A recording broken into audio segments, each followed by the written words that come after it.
নমস্কার বন্ধুরা, আপনারা দেখছেন সময় নিউজ 24x7। প্রথমেই থাকছে সংবাদ শিরোনাম। সিন্ধু সহ অভিন্ন নদীগুলোর পানি পাবে না পাকিস্তান, জানালো মোদি। সবচেয়ে দীর্ঘ রেল নেটওয়ার্ক যে 10 দেশে। ওয়াশিংটনে ইসরায়েলি দূতাবাসের 2 কর্মীকে হত্যার ঘটনায় সন্দেহভাজনের বিরুদ্ধে অভিযোগ গঠন। গাজার বাসিন্দাদের প্রতি দয়া দেখাতে ইসরায়েলের কাছে বিশ্ব স্বাস্থ্য সংস্থার আহ্বান। যুক্তরাষ্ট্রের অন্যান্য বিশ্ববিদ্যালয়েও কি বিদেশি শিক্ষার্থী ভর্তির সুযোগ বাতিল হচ্ছে? এতক্ষণ শুনছিলেন সংবাদ শিরোনাম, এখন হবে বিস্তারিত।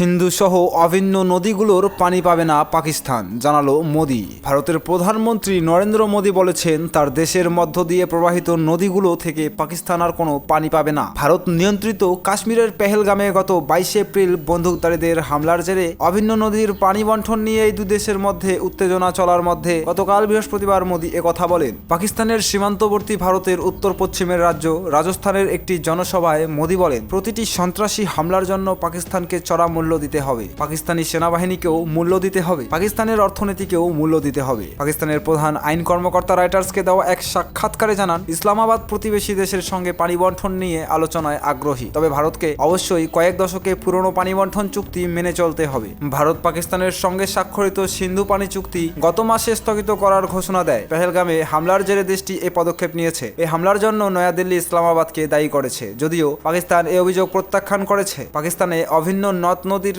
পানি প্রবাহ বন্ধ করে দেওয়ার যে কোনো পদক্ষেপ ভয়াবহ পরিণতি ডেকে আনতে পারে। 1960 সালে বিশ্বব্যাংকের মধ্যস্থতায় স্বাক্ষরিত সিন্ধু পানি চুক্তি পাকিস্তানের কৃষিখাতে প্রয়োজনীয় 80% পানির নিশ্চয়তা দেয়, আর এসব পানি আসে ভারত থেকে প্রবাহিত 3টি নদী থেকে। পেহেলগাম হামলার জেরে পারমাণবিক অস্ত্রধারীর প্রতিবেশী দুটি গত 3 দশকের মধ্যে সবচেয়ে ভয়াবহ সামরিক সংঘাতে জড়িয়েছিল। 10 মে তারা একটি যুদ্ধবিরতিতে সম্মত হয়। পাকিস্তানের অ্যাটর্নি জেনারেল মনসুর উসমান আওয়ান রয়টার্সকে বলেন, পাকিস্তান আলোচনায় বসতে প্রস্তুত। ভারত যে কোনো উদ্বেগের বিষয় নিয়ে কথা বলতে চাইলে আমরা আলোচনা করতে পারি। মনসুর উসমান জানান, সাম্প্রতিক সপ্তাহগুলোতে ভারত পাকিস্তানকে চিঠি দিয়েছে, সেখানে জনসংখ্যা বৃদ্ধি ও পরিচ্ছন্ন জ্বালানির প্রয়োজনীয়তার কথা তুলে ধরে সিন্ধু পানি চুক্তি সংশোধনের প্রস্তাব দেওয়া হয়েছে। তবে তিনি বলেন, আলোচনার চুক্তির শর্তের আওতার মধ্যেই হতে হবে। মনসুর উসমান আরও বলেন, ইসলামাবাদ মনে করে চুক্তিটি আইনগতভাবে বাধ্যতামূলক, কোনো পক্ষ একতরফাভাবে এটি স্থগিত করতে পারে না। তিনি বলেন, পাকিস্তানের দৃষ্টিতে এই চুক্তি এখনো কার্যকর ও সক্রিয় আছে। জলবিদ্যুৎ প্রকল্প নির্মাণের ক্ষেত্রে ভারত যাই করুক, সেটা তাদের নিজেদের ঝুঁকিতে ও খরচ করতে হবে। দুই দেশের মধ্যে যুদ্ধবিরতি মোটামুটি কার্যকর রয়েছে। ভারতের পররাষ্ট্রমন্ত্রী এস জয়শঙ্কর বলেছেন, বর্তমানে গোলাগুলির কোনো ঘটনা ঘটছে না, সে অনুযায়ী কিছু সেনা পুনর্নিবাসও করা হয়েছে।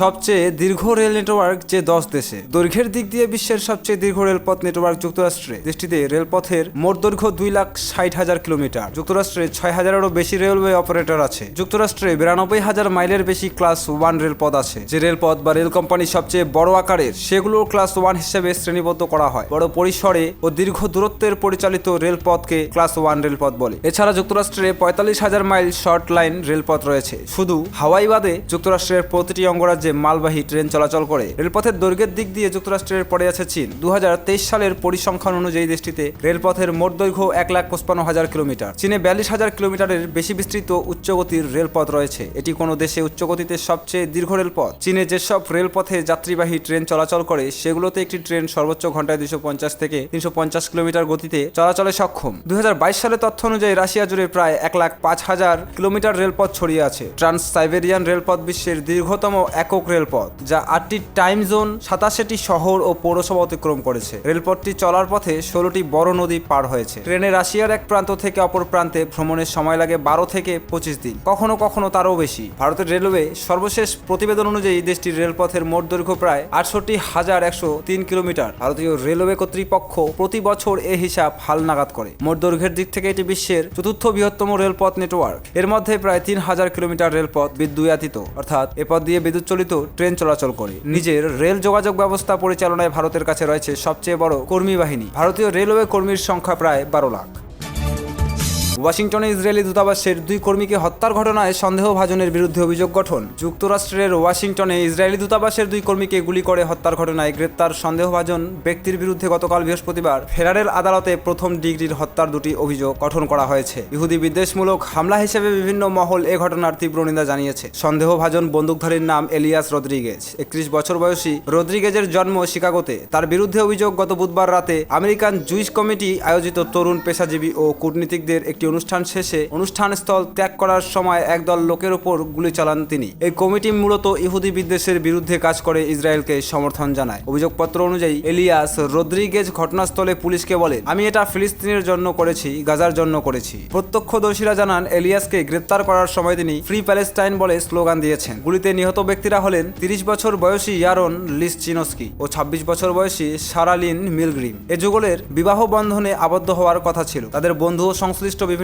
পরামর্শক গ্রুপের সদস্যরা জানান, এ যুগল আরব ও ইহুদিদের মধ্যে সেতুবন্ধ তৈরি করে মধ্যপ্রাচ্যে রক্তপাত বন্ধ করতে নিবেদিত ছিলেন। এই হামলার পর বিশ্বজুড়ে ইসরায়েলি দূতাবাসগুলোতে নিরাপত্তা ব্যবস্থা জোরদার করা হয়েছে। রদ্রিগেজের বিরুদ্ধে 6 পৃষ্ঠার একটি অভিযোগপত্র প্রথমে ডিগ্রির 2টি হত্যার অভিযোগ ছাড়াও বিদেশি কর্মকর্তাকে হত্যা, আগ্নেয়াস্ত্র ব্যবহার ও সহিংস অপরাধে গুলি ছোড়ার অভিযোগ আনা হয়েছে। যুক্তরাষ্ট্রের ভারপ্রাপ্ত অ্যাটর্নি জ্যানির পিরো এক সংবাদ সম্মেলনে জানান, রদ্রিগেজের বিরুদ্ধে আনা অভিযোগ মৃত্যুদণ্ডযোগ্য অপরাধের আওতায় পড়ে। তিনি বলেন, আমরা ঘৃণাজনিত অপরাধ ও সন্ত্রাসী কর্মকাণ্ড হিসেবে এ ঘটনার তদন্ত চালিয়ে যাব। এর আগে যুক্তরাষ্ট্রের অ্যাটর্নি জেনারেল পাম বন্ডি বলেছিলেন, সন্দেহভাজন ব্যক্তি একাই এই হামলা করেছেন বলে মনে করা হচ্ছে।